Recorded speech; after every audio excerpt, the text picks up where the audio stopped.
Hello friends, my name is Ankit Kumar, a class fellow of Murli in college. During college we used to study together as he was the guiding light there for me.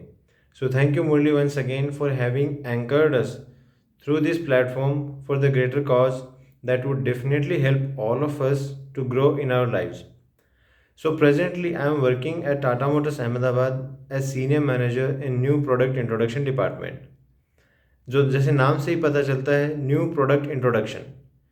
तो my job here is to design the process using different resources in such a way that would make the worker's job easy and also build the new product.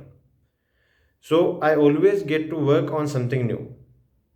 So aspirants, मेरे लिए आपकी यही advice है कि जितने आदमी उतने different मन, जिसके बारे में महान संत कबीरदास ने भी कहा है कि मन के मते न चालिए, मन के मते अनेक, जो है मन पे असवार हो साधु कोई एक.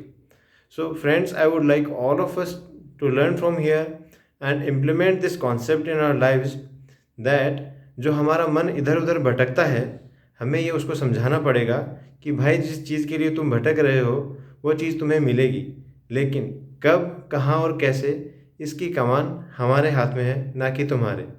So thank you guys, keep aspiring, keep winning. धन्यवाद.